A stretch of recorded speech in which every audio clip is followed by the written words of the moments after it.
Hello and a very warm welcome back to the Gimme a Whole Year Wrestling podcast. My name is Dom. I'm very ill. Anthony is here. He's also very ill. We are not feeling very good. We are very ill together. We're sorry if we infect you with our bug. We will be keeping our fun bug. We will be keeping it gay throughout this episode and surviving for your viewing pleasure. Where are we today, Anthony? Today, Wrestling Rewind number 68. And we are looking at In Your House 17, Ground Zero, from September the 7th, 1997, in Louisville, Kentucky. You want me to take you back in time a little bit, Don? Very appropriate, because the number one UK film at the time was Austin Powers, International Man of Mystery. Groovy, baby! Do I make you horny? Indeed you do. And the number one UK single at the time was The Verve, The Drugs Don't Work. That's a classic. The drugs don't work. The drugs they do work. They only make you worse, but I know I see face again. In my experience, the drugs do work when I'm feeling ill, like and I put ibuprofen, absolutely, and paracetamol. Absolutely, I am loaded right now. I am loaded on the paracetamol. You come right over. Anyway, cool. Commentators were Vince, Jerry, and JR. This is the last In Your House show that features the In Your House set, which has been synonymous for the last 15 with In Your House. Cheese. Yeah, it is cheesy. With weird sets and just generally just. I mean, the original concept of In Your House was that there was giving away a house, and I get that as a pay-per-view name, but it just sort of carried on, didn't it? And there's another big change in this pay-per-view, and that is that this is the first In Your House pay-per-view to extend its runtime. So it goes from, normally they were 2 hours long, this one's 3 hours long. Now we've seen there's one really great In Your House, which is the Canadian Stampede one before this, which is 2 hours of solid entertainment back to back.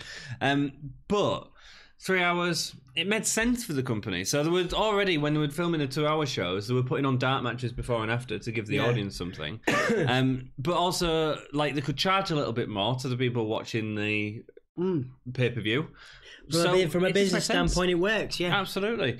It also, one of the things that it does really well for this pay-per-view that I noticed in particular, but also going forward, is it allows them to spend more time doing video packages for all the matches.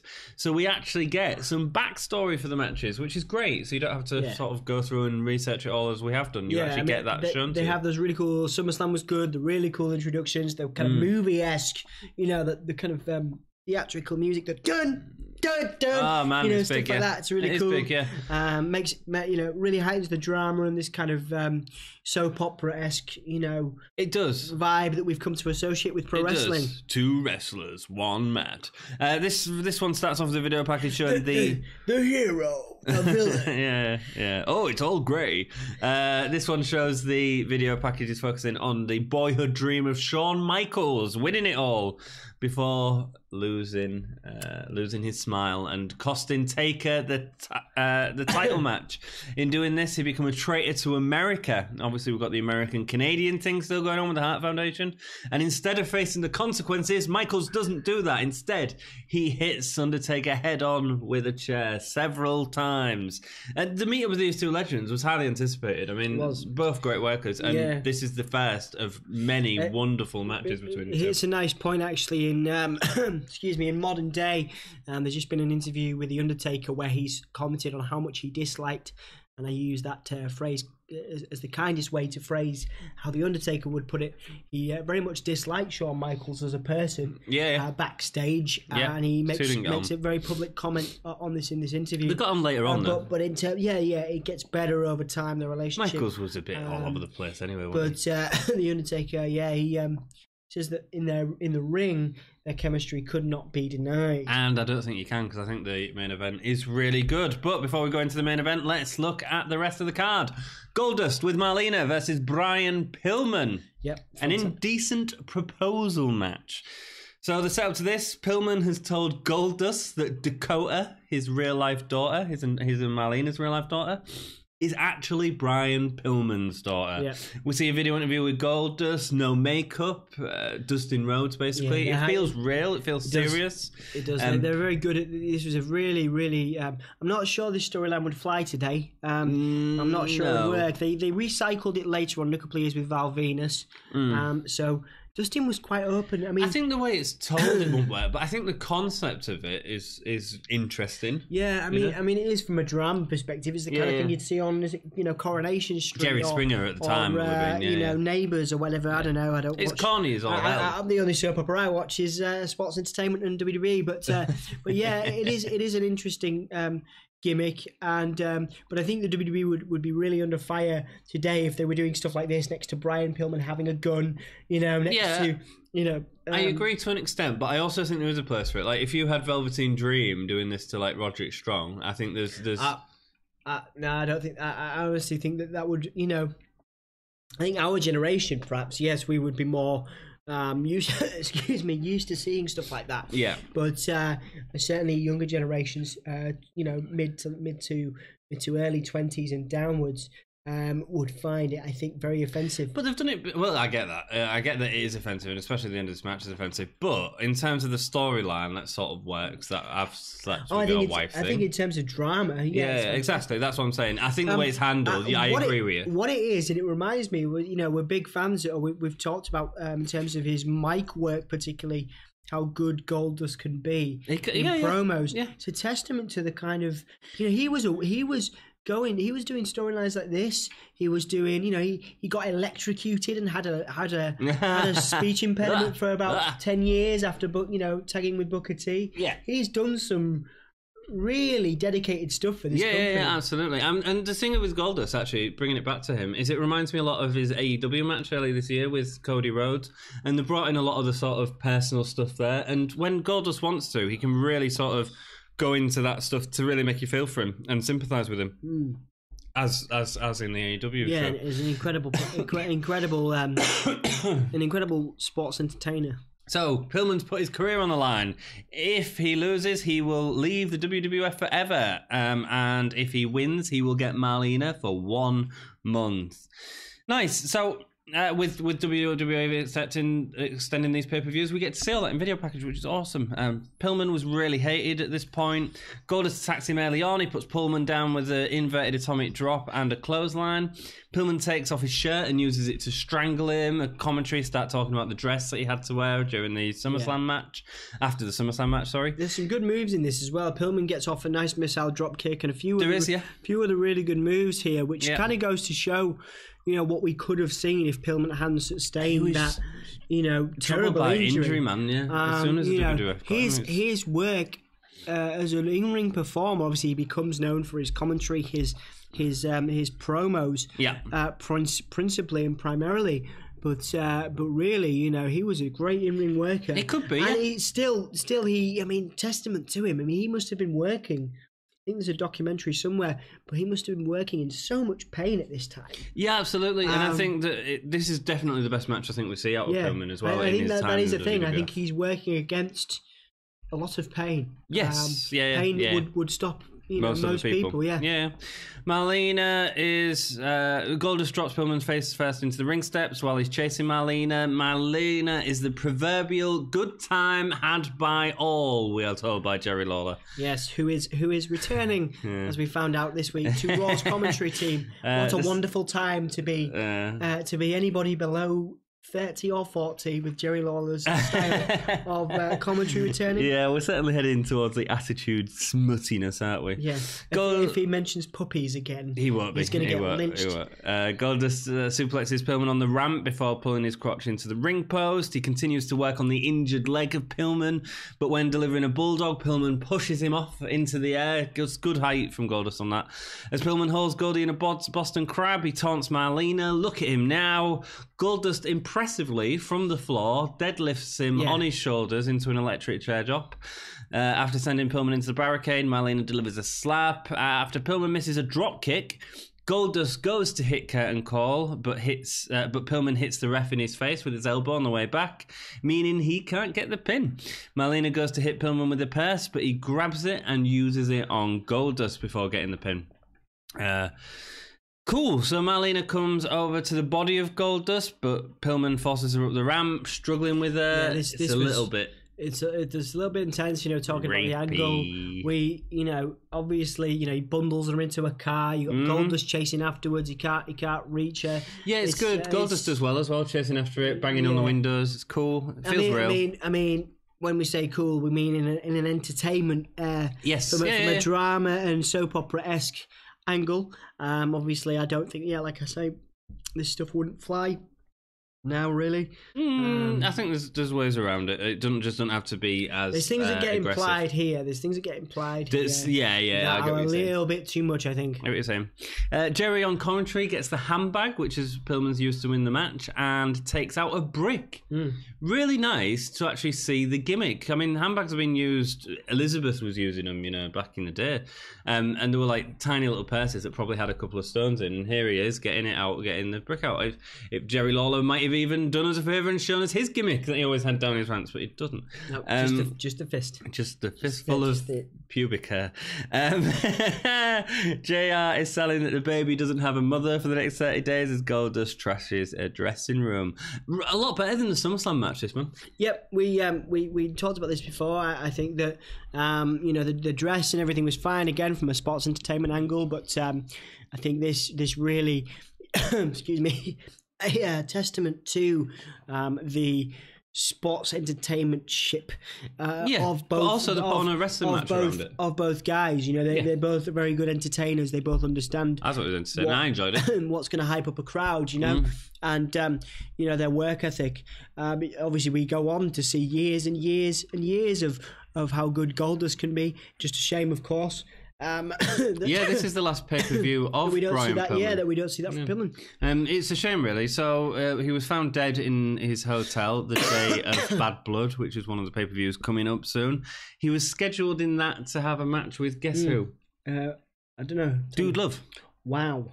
That would have been really good. Great. Yeah, that would have been awesome. I think that, especially with Dude Love as the face at the time. Yeah, it would have been really nice to see. I might try and go back because there must be some promo work leading up to that match. Yeah.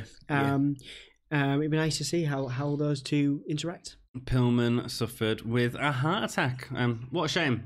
What a shame. I don't think he got a chance to shine in WWF. But actually, I preferred this match. We've talked about Pillman's legacy, of course. He now has Brian Pillman Jr., his son, wrestling in AEW and independent territories. He is. So, and he's very similar look-wise, very similar in terms of moveset. So, and intensity as well as getting perhaps that legacy will continue for Pillman. It's a wonderful thing to see that at least that is there for the family. Yeah, absolutely. Next match, we have Brian Christopher versus Scott Putski. I forgot how... in fact, I didn't forget. I just completely overlooked how good Brian Christopher could be in the ring. You really see. He was a worker, wasn't he? You really see. The planches, the moveset. Really talented here. I never ever. He was Jerry Lawler, but turned up to 50. Jerry was annoying, and Jerry annoyed me, and that was his heel thing. He was supposed to be annoying. Brian Christopher, perhaps a little bit too much. His promos, I think he was just really, really annoying, and it kind of made me overlook, of course, all due respect to his own talent. Legacy and his family and his talent. He's not with us anymore, but in terms of sort of on an analyst level, on a wrestling historian level, I think that you've got to look. He's a great performer in the ring, but his promo skills were lacking. It tells a story in the ring in this. It sort of makes sense. It's not the best match, but it's cut really short. I think Christopher gets a good showcase here. Oh, he does, yeah. I'd agree with you. Let's go into history, because this is the very first episode that we're doing with Brian Christopher in. So, obviously known as Grandmaster Sexay, I think most popularly. Yeah. Son of Jerry Lawler, wrestled for nearly 10 years in the USWA, who Jerry Lawler had... He'd been such a massive part of that territory and the Memphis territory. Brian Christopher was headlining in the Memphis territory, so it was a big deal even coming into WWF. He started off in a masked tag team with a ring name Nebula before being unmasked, and then he'd be known as Too Sexy Brian Christopher.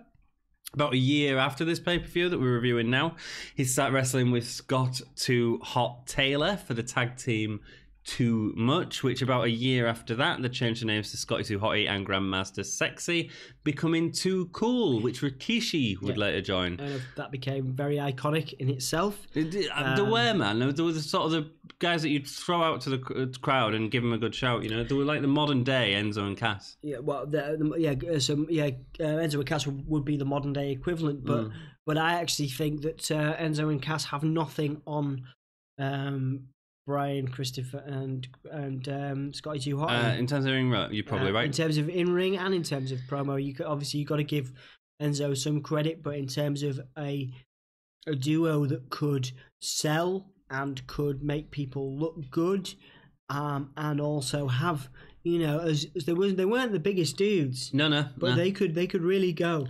You know? I mean, this division was stacked at the time. You had the Hardy Boys, Dudley Boys, Edge and Christian around coming up.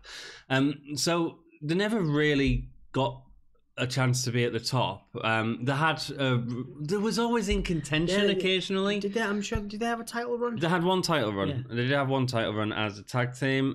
But they were a great way to warm up the crowd. I mean, like, I remember at school, all the kids trying to do the worm on the playground and like slapping their face in the concrete, you know? Yeah. You remember that? I mean, yeah, I saw it a few times. It's like our era. I saw a few stink faces as well. I could never do a worm.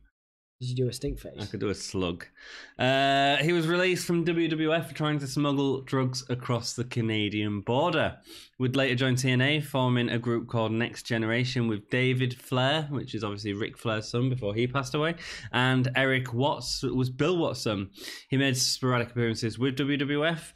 He was arrested for several times for issues around substance and alcohol abuse, and in 2018 was jailed for driving under the influence and evading police. He was found hanging in his jail cell and was pronounced brain dead. His life support was disabled after Jerry Lawler went to the hospital to say goodbye. That's pretty sad tragic. times, man. Yeah, pretty tragic. No father wants that, did he? Yeah. Let's go into a little bit about Scott Putski as well, because obviously that's the first time he's coming up. So Scott's father was Ivan Putski, so we've got two second generation or third generation wrestlers here. Ivan Putski was inducted into the Hall of Fame in 95, and Scott was trained by his father. He was another intense guy, actually. Ivan, yeah, he was, yeah. He did have a tryout match in 91, but didn't get signed. He also had brief appearances in 93, 94. These two had met up on an episode of Raw prior to this, where Brian Christopher would team up with Jerry Lawler, and Scott Putski would team up with his dad, Ivan Putski, for a father-son tag team match. He left shortly after this pay-per-view, going to fight in East WCW with a feud against World Television Champion Chris Jericho. There we go. Cool. Vince and Ross are playing up the entire way through the match that Brian Christopher is Lawler's son. Jerry's kid became a thing for a while, excuse me. Look at this. What a pair. He denies it all the way through, but it's quite tongue-in-cheek, and it's good fun. It's quite fun. It distracts the match a little bit. I remember one of the taunts of, I remember having the WWE PlayStation game, one of the earlier ones. Yeah. And before you started a match with all the guys, they had taunts, you know, things that they said. And I just always remember when you were competing as Brian Christopher, it was, "I'm not Jerry's kid!" Yeah. And that would be the first thing he would say. First thing he'd always say. Yeah, it's cool, it makes sense. Brian Christopher is cackling around the ring, it's quite funny. Scott hits a really sloppy Hurricanrana. I mean, Scott looked great. He delivered a really nice dropkick early on, but he looked amazing. But yeah, it didn't really come off in this match. Brian Christopher hits a German before leaping over the top rope. That was nice. Love that. It was cool. Straight away, Putski's holding onto his knee. Brian Christopher goes to attack him, but he has legitimately injured his knee. Jerry Lawler then goes in to celebrate with his son. It all gets a bit confusing because they have to call out the match. It's not the ref done X at this point, but it's like it can't work. I think at one point Brian Christopher goes to him and goes to attack him, and then realizes that he's actually injured, and then uses the time instead to go celebrate in the ring. Lawler grabs the microphone to try and cut a bit of time, fill a bit of time, cuts a hospital joke that really doesn't hit. I mean, I'm glad that the refs stopped the match because obviously Putski's led out in a stretcher. Not really match. Can't really review it because it's sort of cut well short. Yeah, it's a shame. It's a shame, given Scott, where Scott comes from, excuse me. But you know, potentially an incredible in-ring performer, but we don't get to see that on this pay-per-view. Not on this pay-per-view, no. Triple threat match next. Let's talk about this triple threat match. One of the worst triple threat matches. I think it does its job. Time. It's awful. I think it does its job. Triple threat match: Savio Vega, Crush, Farouk. Oh man, a lot of people hate on this. I was listening just before we began to Bruce Pritchard hate on this match. I think, you know, they each get their moves in. You know, they each get their hits. I don't think the crowd's really into it. But it was nice to see Savio Vega get the decision. But yeah, that's. Well, it makes no sense as well, man, because Savio had no face heat, no heel heat. We've always campaigned for Savio on this podcast. Savio was good, yeah, but in this match, he was awful. The best of the three in this match and overall. No, I think Farouk was the best of the three, but actually he was awful in this match. Okay, I think it was awful. I'd give it a solid 2.5 out of 5. I'd give it -6. I think it's the worst triple threat match I've ever seen. I don't think it's the worst triple threat match I've ever seen. On pay-per-view level, I think it probably is. We get a video. It'd be great to hear your opinion. Obviously, you're watching it because you remember it. Video package of all three gangs. The Nation of Domination has a new member. The lineup is now Karma, Farouk, D'Lo, and The Rock. Let's see a bit more of him with the Nation coming up. The Faction War highlights package, chaotic. The problem is Los Boricuas and the Disciples of the Apocalypse, the DOA, they had no... It was just two guys. It was just Savio and Crush with like some faceless goons. I mean, I understand why they did it from a business perspective again. But it's not interesting. You know, it's a clever angle potentially, but they could have got some more known faces in with. If to make this work, the Nation had the charisma within their team, but to make this work, them. What maybe they should have done is had Crush and Savio go off with another guy and then, you know, have a feud with them, because there's just too many no names in it. Savio, right, let's go into the match. Crush is way more over, actually, than he ever has been before. He comes in on a motorcycle, and that's the only thing in the match that gets pop. Savio and Farouk form an early alliance, teaming on Crush early on. Crush gets a short-lived comeback with a double clothesline before Farouk takes off his belt. He starts beating them both. Crush gets it, returns a favour. 3-8 men all end up fighting on the knees, and it's weak. Right? They're fighting on the knees, they'll do a couple of punches, and then they'll go for a cover. And it doesn't feel earned. Yeah, it's just sloppy. There's so many covers over stuff. Do you know, like when someone gets a punch and they go, it feels like someone's rushing for the finish because something. There are a couple of points in this where you're like, but it doesn't even feel frantic. Well, it just feels like what it feels like is somebody's whispering to the ref to finish the match early sometimes, and they're going for early pins. It's no big move. There's no big moves in it. Followed by a pin attempt, followed by the other man interrupting, and then trying to pinfall himself. This is one of the first triple threat matches we've seen. Is it the first triple threat match we've seen on pay-per-view? I think it might be. I'm not sure. I think it might be. We should go back and watch our own wrestling videos, which you guys should too. By subscribing to us at the Gimme a Whole Year Wrestling podcast. It's slow, it's grindy. It's made so much worse as well by Vince on commentary. Yeah. He's just doing his generic, he got him! The equivalent of Michael Cole today, where you're just like, shut up, Michael Cole. Michael Cole is so much better than Vince McMahon. I think it's not an unfair comparison. No, it is unfair. Vince didn't even know what he was saying. Vince was just a plonker. Anyway, sometimes I wonder that about Michael Cole. Anyway. Okay, it's slow, grindy, awful. Awful swinging neck breaker from Vega to Farouk. It was awful. Crush walking around the ring, putting his hair in a bobble while the other two are fighting. Like, no urgency whatsoever. Farouk and Crush team up on Savio, go for a double pin, which at this time is a no-go, so they can't both pin him. So Chris and Farouk go at it. Sloppy stuff. Awful power slam. Awful. Vega and Chris join forces. Spike pile drive on Farouk that just looks rubbish. Yeah, that was bad. Crush hits with a heart punch on Farouk because that's the best move in the world. Vega hits a back heel kick on Crush and gets a pin. Terrible. I'm glad Savio won. Yeah, well, it's fine. No, in fact, during the match, he had no face heat. So it made no sense. I don't think anybody did. Crush had a bit because he rode a motorcycle. Because the motorcycle. That's all it was, really. The early American bad bottom. And Farouk certainly had heel heat, but Savio was just sort of there. I mean, bad, man, bad. After Stone Cold had been... Let's move on. After Stone Cold had been injured, WWE is still pimping him out with his own video because Stone Cold said so. Next match is Max Mini versus El Torito. This is a little person match. Yeah, it's good. I kind of went back over this more recently. I mean, again, such an interesting thing now because, again, we don't see this very often. It's wondering what's appropriate. Can I have some water, please? Man. A little bit of H2O live on the Gimme a Whole Year Wrestling podcast. Not live for you, but live for us. Drink more water, kids. This match is brilliant. It's a really good match. Yeah. Like, for two little people, like, most of these matches are a gimmick. You look at, like, Hornswoggle versus Little Boogeyman or Mini Macho versus Dink, and then they're all sort of gimmicky matches that are sort of thrown away. This is a competitive wrestle match between two talented workers. I am going to check while you carry on talking about what the politically correct term is because I want to make sure that we know what it is as wrestling historians. No, it don't matter. Little men, whatever. It's too late now. And, after that absolutely awful match, these little dudes go at it, man. You know what? They're fantastic. I'd much rather watch this than the last match, without a doubt.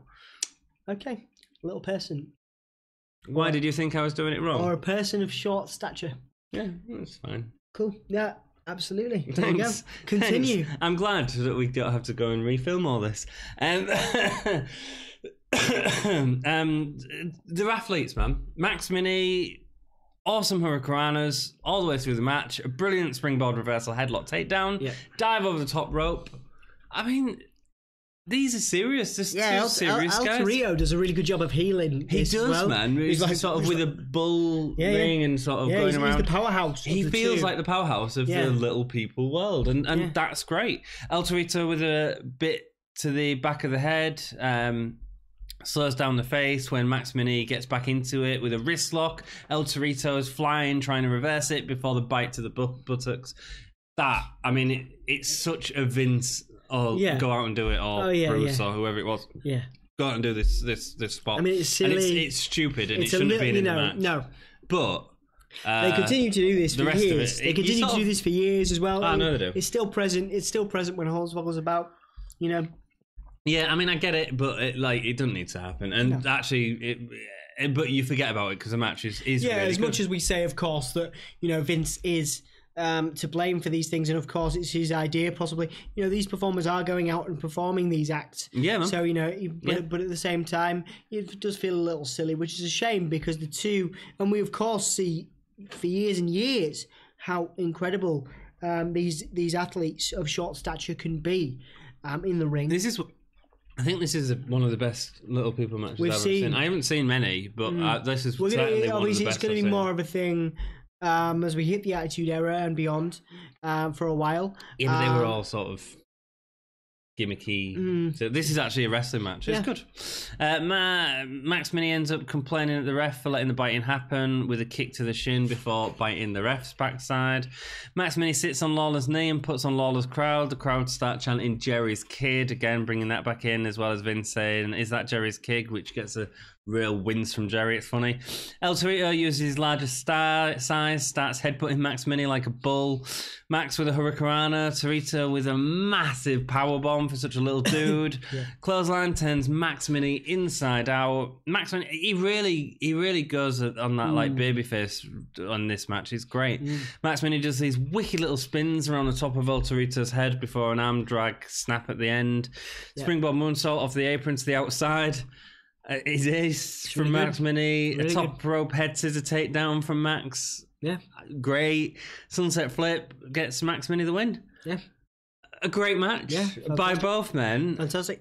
And it's a shame that all little people's matches in WWF are given this sort of... gimmicky, silly approach. Yeah, that's what they normally are. And this is actually a wrestling match, and it really works. Yep. Really good work by both men. Commissioner Salter has said that Stone Cold can't compete until he's healed, even though Stone Cold wants to fight. he must forfeit his half of the tag team championship. Slaughter is in the ring, getting Slaughter sucks chant. Dude Loves comes down as one half of the tag champs. First time we've seen the Dude as the Dude in the WWE pay-per-views. Dude Love. He knows he can't fight by himself without Stone Cold, so relinquishes the belt. Stone Cold flicks a finger up at Ross. That's really funny. And squares up to Slaughter. He takes a mic off Ross, telling Vince he can wipe that stupid look off his face. He is sick of seeing the replay of SummerSlam, obviously with Stone Cold breaking his neck. And Stone Cold says if he can wrestle, he can wrestle. It's all about Stone Cold wanting to... He can fight through this injury. Yep. And to be honest, the fact that they were using him like a month after breaking his neck and he was walking down to the ring is incredible in itself. Yeah, it's a testament to, again, his abilities as a sports entertainer. It is. He tells Slaughter to pick up his belt, and that gets and that's an order. It's great. It's Stone Cold versus the Authority. This is the early sort of Vince McMahon, Stone Cold stuff that builds into something great. And he's even getting Vince involved in this. Yep. He says Jim Ross makes him sick. Jim says he wants Austin to come back as soon as possible, playing him up. Austin takes playing up to him. Austin takes the mic back. Stone Cold stuns Jim Ross just because he can. Ross lies dead in the ring with Vince teasing to get in. I mean... And the Austin Vince stuff is a great wrestling angle. It's still widely considered one of the best of all time. It probably is one of the best of all time. As much as we rip into Vince from a business standpoint. Oh, he was one of the best heels of all time. Very successful, of course, business-wise. But also, as an on-screen character, when, of course, he becomes a character of his own. Mr. McMahon, one of the greatest heels of all time, like you say. He no Authority angle has been as good as Vince's. But then we are, we're mad on nostalgia. I mean, this podcast is built around the Wrestling Rewind series, but I think a lot of people, our age, are mad on that nostalgia. It's why people still pop for Goldberg coming back. It's why So I think that. People will always make comparisons. Now Kevin Owens is, of course, taken the stunner and is now doing that with Shane. They're trying to recreate that similar vibe. I mean, you're trying to recreate it and you're trying to recreate Stone Cold and Vince, and both of them were perfect. I mean, if you look at the Kevin Owens Authority angle, some of it hasn't made sense. Shane's just not Vince, Vince, the fans were angry at Vince. The fans, it was a time where it was still sort of questioning the reality of it. We knew that he owned the company, so there was all that. Austin, even with a broken neck, a broken freaking neck, he manages to steal the show. Still, he's phenomenal. Bulldog and Owen Hart are angry with Austin, what he's done to JR, beating up helpless commentators. He should be sent to jail, and had the Intercontinental Championship stripped off him. Vince on commentary says Austin is a jackbottom. It's a very early start of the Mr. McMahon character in this. It's great. Next up, weird match. Tag team fatal 4-way elimination for the vacant WWF Tag Team Championships. What teams have we got on? We have the Godwins, we have Legion of Doom, we have Owen Hart and the Bulldog, of course. Please don't die, Anthony. And we have the Headbangers, of course. Now, some people say this is really good fun. I'm one of those people. There's a really good end to this. What, in terms of the result? In terms of the result. Obviously, none of these teams at this point, except for Owen and Bulldog, have a great deal of credibility in terms of the matches that we've seen. Dude, Owen and Bulldog, two of the best wrestlers in WWF at this point.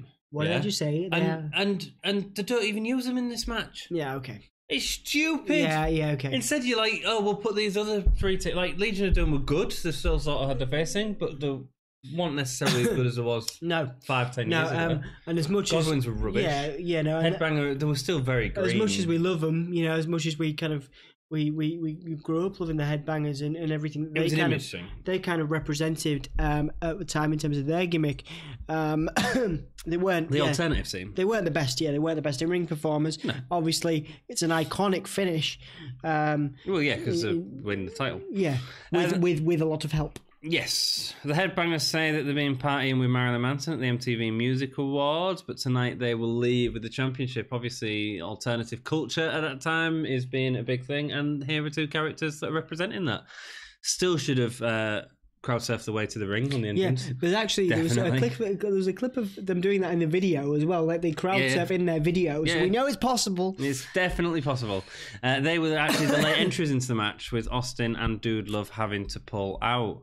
Godwin say they're after a Legion of Doom. Oh, so this is the first time we've seen the elimination. Yeah, tag team. the rules flash up, and you're like, so the rules flash up, which is so obvious now. But it's the same with the triple threat. You know, it's like WWF were bringing in these sort of gimmick matches, and actually, when they were used right, it sort of breaks up the show and makes it more interesting, in my opinion.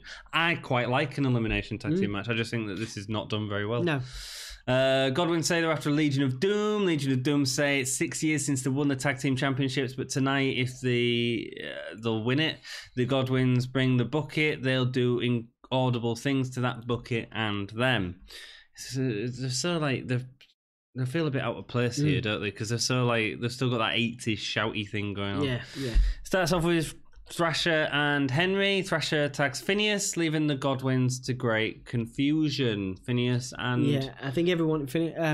You've got Henry and Phineas. Yeah. I think everyone's a bit confused here. Yeah. I think they've all gone out going. What do we do? They've gone. This is a spot that could happen, so we're going to reveal what will happen in that spot. But actually, nothing's revealed.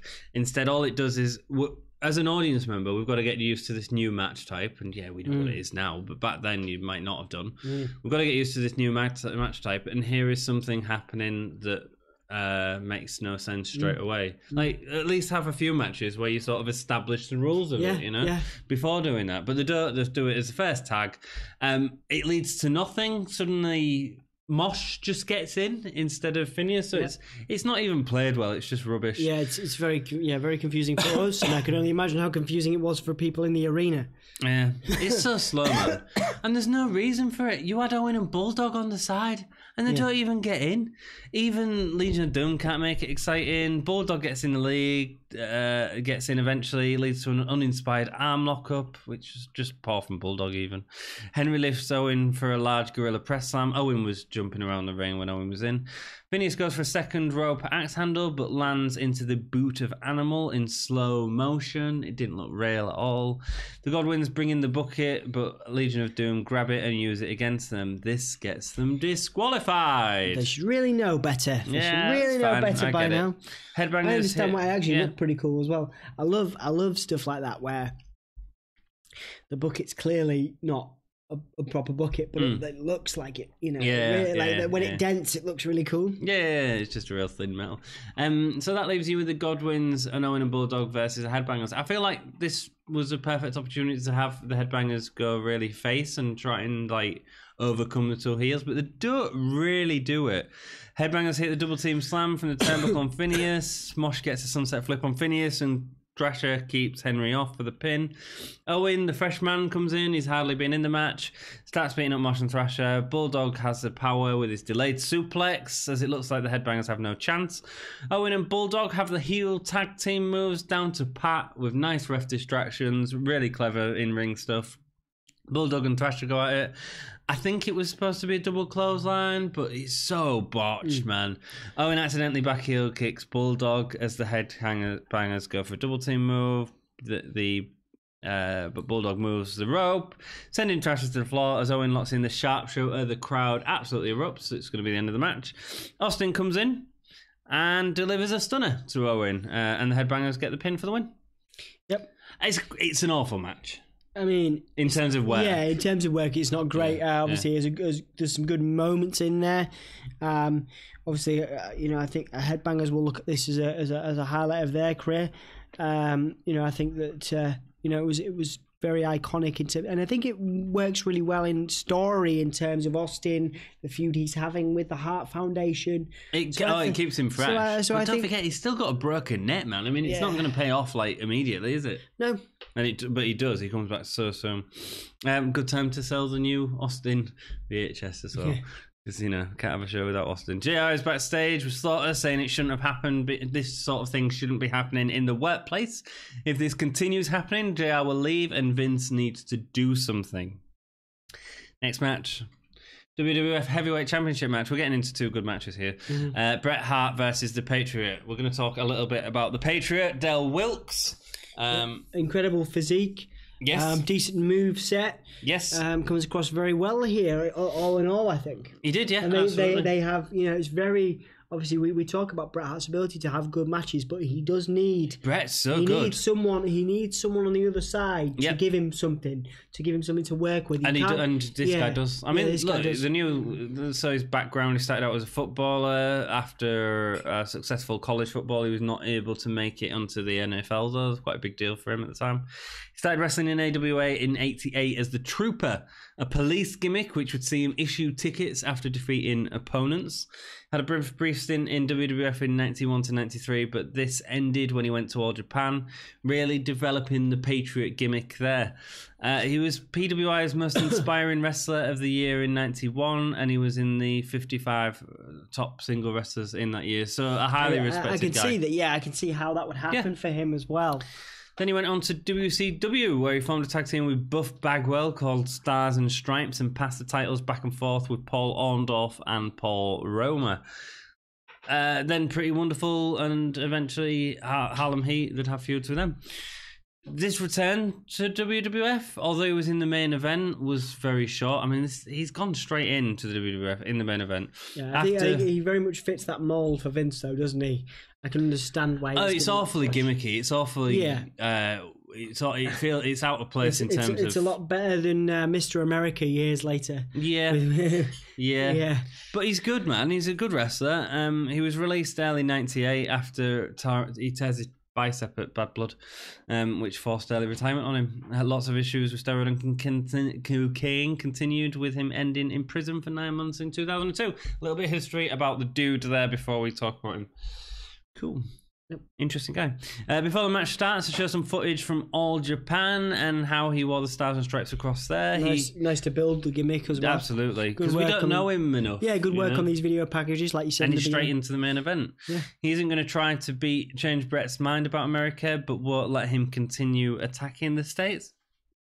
Sonny interviews him. They play on the fact that he beat him once before. This was due to help from Shawn Michaels at Raw. Maggle Cole interviews Bret, who says Americans don't know what a hero is. The fans who have turned their backs on him, he's going to imagine the Patriot as them when he hurts them. Good heel promo. The Patriots music starts. Of course, it's the same music which Kurt Angle would eventually use during his run in WWE.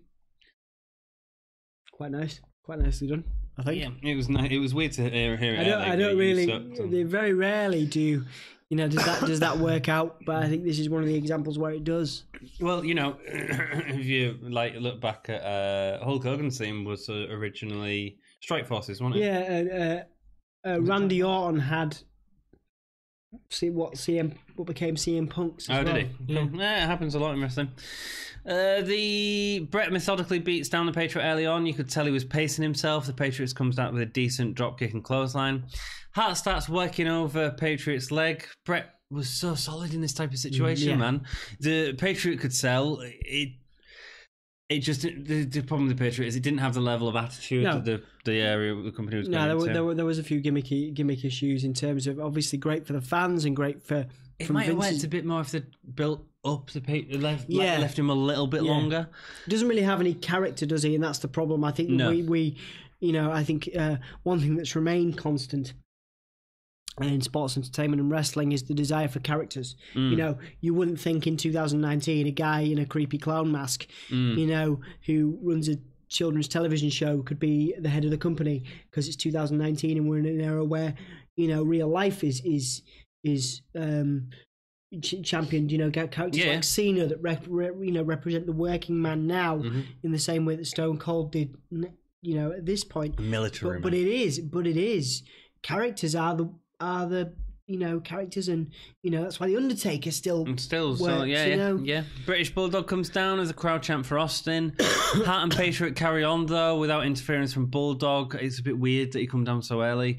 A nice DDT from Patriot on Bret. Eventually Patriot gets his legs grabbed by Bulldog but kicks out of a roll up. The crowd come alive as Patriot pushes Bret's into Bulldog on the apron and goes for a roll up on of his own. Hits the Patriot slam, but Bulldog breaks up the pin. I really like that. I don't slam? The pump handle thing. It's really clever. It's really cool. I think like I've made my notes. I do credit the Patriot as an incredible performer in the ring. He is, man.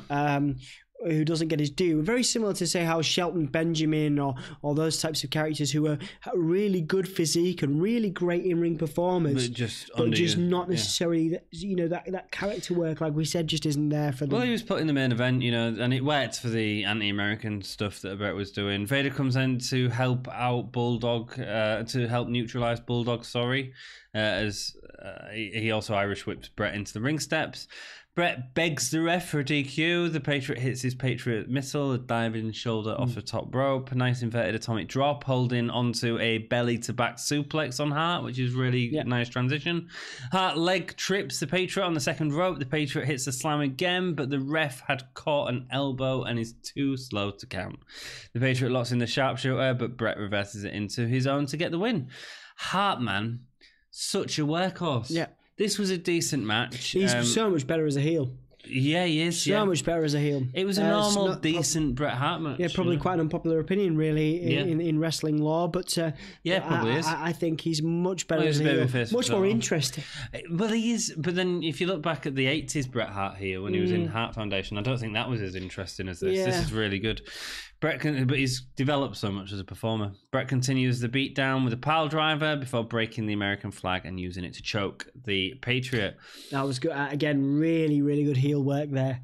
It was just the Patriot felt a little goofy.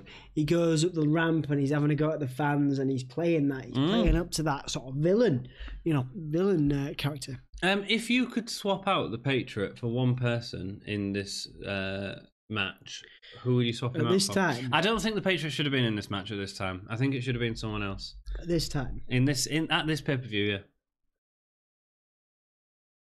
Dude Love? Yeah, you know what? I'd say Dude Love too. Dude Love was only doing that spot with Austin. Yeah. I think should have put him in. That would have been amazing. That hippie America versus the anti-America. Very clever. That would have been really good. That would have been brilliant.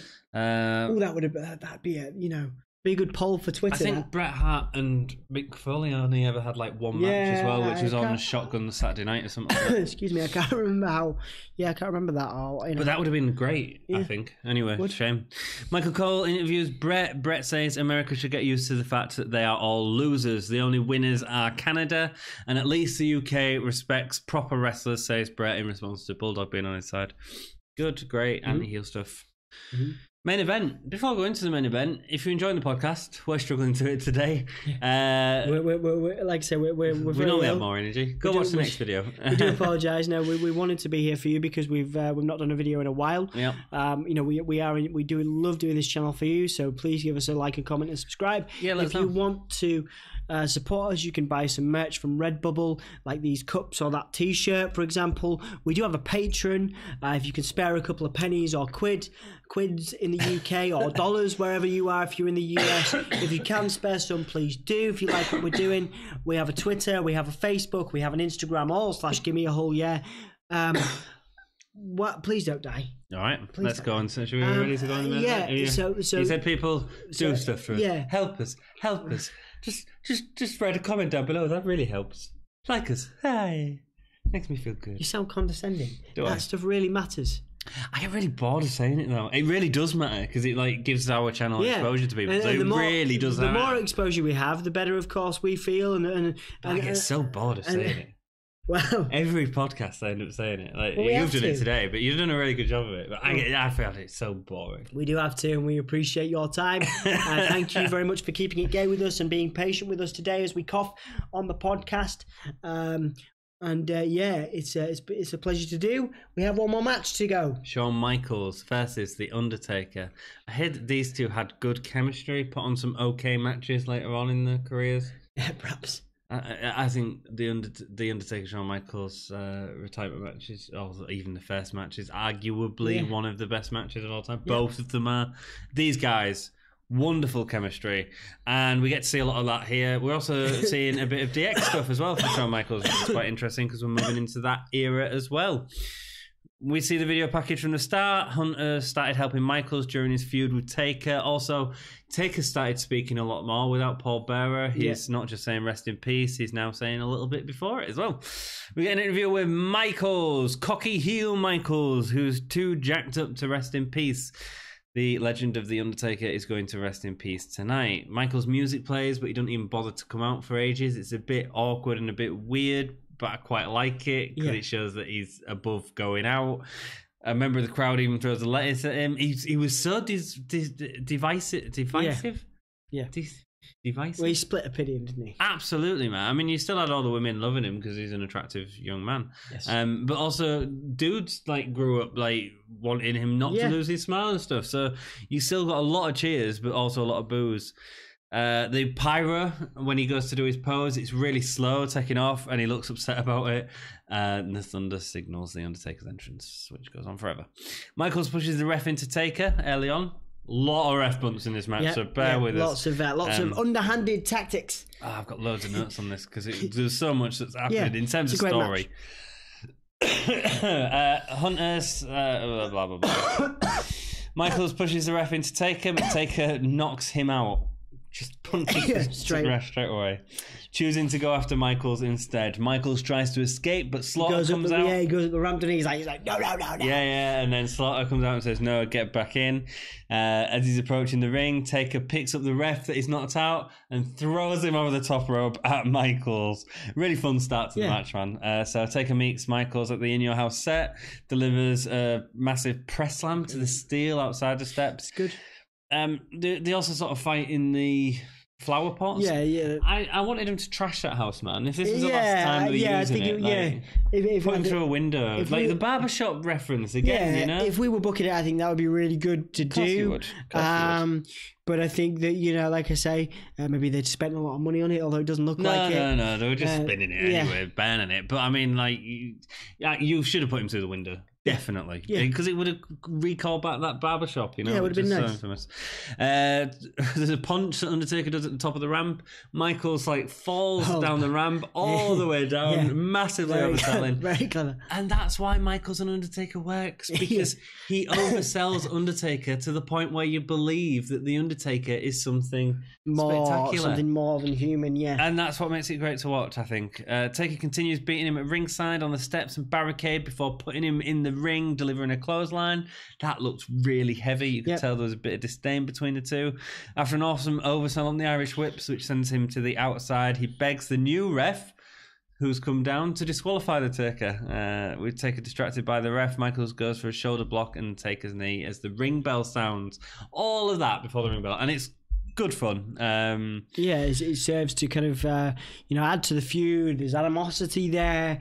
There's the hyperbole. There's the pomp of Michaels and Undertaker. It's great storytelling. It's supernatural. It's like you say, it's storytelling. It's fun, like you say. And then we get into the match, and even though we've really started the match 10 minutes ago, and there's some really good back and forth. Michaels trying to use his speed against the dead man. Michaels always keeps Taker's offense by interesting, so he'll do the attacks. Undertaker will get one punch, and the oversell is great. Michael gets hung up on the top rope, overselling a kick to the corner, but eventually Taker does the same to Michaels when he goes for old school. Michaels does a crossbody onto Taker on the outside, but Taker catches him, instead ramming his back into the tentacle. Wonderful spot. Michaels tries to escape the ring. Taker grabs his trousers, revealing his buttocks. I wonder who come up with that spot, Dom. It's probably Michaels. I think it probably will. If you grab my trousers. I think he does it once before. I think he does it all the time. He actually enjoys it. He did it with Razor and the ladder match. In the ladder match. I think he does it all the time, man. He's like, oh, the girls love this. Yeah. Oh, let's do this spot. Oh, Undertaker, just grab my top of my pants and just pull it down. He probably looks back on that. He probably looks back on that now, and he's like, oh no, he had a healthy bottom. He probably looks back at it now and goes, I wish I still had a bottom like that. Sweet chin. I wonder if he's taken the hair off that, he did his head. Yeah, maybe so. Yeah. Michaels tries to get the ring. Michaels gets a chair involved, but a big boot stops him from hitting it. Taker goes to use the chair, but the ref grabs it, leading to Michaels drop kicking the Undertaker, but the Undertaker falls into the ref with the chair. Ebner's out. Michael hits an elbow from the corner, goes for cover, but Taker kicks out as Ravishing Rick Rude comes down. He looks remarkably like Bobby Roode. He does, yes, at this point, certainly with a shot her. He passes brass knuckles to Michaels. You get a great shot. Michaels did this is such a tiny moment, but Michaels was at the turnbuckle and he's like, and he's got the knuckles in his hand, so he hangs it over the rope to make sure the camera gets a shot. Clever stuff, man. He was very good. He hits Taker and Hunter comes down with China, bringing in another ref. He hits Taker with the knuckles, but after not getting the pin, Michaels punches him out of the ring. He just punches the ref. This is just a dead officials match. Hunter starts wailing on Taker as him and China ram into the steps. Ram Taker into the steps, sorry. Michaels helps up Earl Ebner and then randomly hits his head into the turnbuckle because this is the referee. It's just the theme of the match. The crowd get behind Taker as he starts to make a comeback, but exchanging punches in the ring. When he's sent over the rope, Hunter and China start on him. It feels like the stacks are well against Taker, which is how it should feel. As Michaels wraps a cord around his neck, Hunter's attacking him. Lots of suck it chops happening to the audience as well. Sort of DX thing coming out there. Michaels reverses out with a tombstone. Taker catches switching music. Taker grabs it. Very rarely do you get a really good, reverse out of tombstone and then into something. It happens all the time later on, but this is really nicely done, and it's not overused at this point as well. He goes for the cover, but the ref's count is too slow to get the pin after Taker's used the brass knuckles on Michaels. Undertaker gets angry and tombstones Earl Ebner. No, he doesn't tombstone. He chokeslams him. Chokeslams, yes. I've got chokeslam ref by Taker, yes. Yeah, it was Ebner, and then chokeslams Triple H into Michaels. He does, yeah. So Hunter comes in. He sort of he does it from the apron. So he lifts him over the apron, and then as he's falling back, he falls into Michaels. Clever. Nice, really clever. Another ref comes in because they're not throwing out the match yet. It's a massive brawl. Yeah. And then a really good move, the plancha by the Undertaker, the dive. I think there's a really good kind of... Yeah, it was good. There's a really good kind of brawl thing going on here. Man, that was great. Yeah. So Undertaker, another ref comes in, Taker chokeslams Hunter onto Michaels. Michaels gets switching music, locking his arms in the rope. The ref calls for the bell, but Hunter knocks out the ref as Taker fights them all off. Patterson and Gerald Briscoe come down. They get super kicked by Michaels whilst Taker's delivering a tombstone to Hunter. It's all chaos. Then all the other wrestlers from the back, the faces go stop Undertaker. The heels stop Michaels. Billy Gunn gets chokeslammed. Taker does a massive dive. It's beautiful. Brilliant. We only see that a couple of times, 2 or 3 times, I think, and it's a thing of beauty, that. And he really sort of goes after Michaels, and Michaels is assisted up the ring with Hunter and China. DX to come. Look, this match was overbooked to all hell. It was silly, it was stupid. I really enjoyed it. Do you know, like that Shield match? That's a good recent example. That Shield match at TLC, right? That was where Kurt Angle was replaced, right? Overbooked to hell, just like this. I really enjoy it. Yeah, a lot of fun. It's funny, isn't it? It's a lot of fun. That's what I mean. That's for me. It's sports entertainment. That's why we're all behind the Fiend now. That's why it's fundamentally at its core. Yeah, it's quite silly. Yeah. But it works from a wrestling perspective. And this is just, they had so much chemistry, and this is just the first of many great matches between these two. And obviously building up to Hell in a Cell, which is coming up, so stay tuned in for that. Indeed. Cool. We're at the end of the episode. Before we go, gay stars for this episode, Dom? 3. 2 3/4. Yeah, it's good. Best match? Patriot Bret. It's such a well-worked match, but I think I enjoyed Michaels and Undertaker. I think from an entertainment perspective, Michaels and Undertaker, but I think the best in terms of wrestling, Patriot Bret. Best performer. It's another tough one, man. Does it go to Hart or Michaels? Michaels. Yeah, I think Michaels. He's overselling for the Undertaker. It's perfect. Holy Chip. Holy Chip. I think the Undertaker flying over the top. Right? I mean, that's wow. The dive, that was incredible. Wow. That is our Holy Chip. Or, a guy like injuring his knee as well is not a nice thing to see. But it's not from a massive sort of match. It's just an awkward landing. Yeah. We got through it. We did it. We survived. Sorry about all the coughing. We'll hopefully be a little bit better for our next video. We'll never be better. We're rubbish. We're just going to be dead. Yes. Well, it's been a pleasure. It's been a pleasure being here for you. I hope you've enjoyed it. Tune into the next video. Don't forget to like, comment, and subscribe. Find us on social media, Facebook, Twitter, Instagram, and all that jazz. You can buy mugs and t-shirts once again from Redbubble. You can support us by dropping us a bit of your money if you can afford to on Patreon. And don't forget to keep it most emphatically gay. See ya.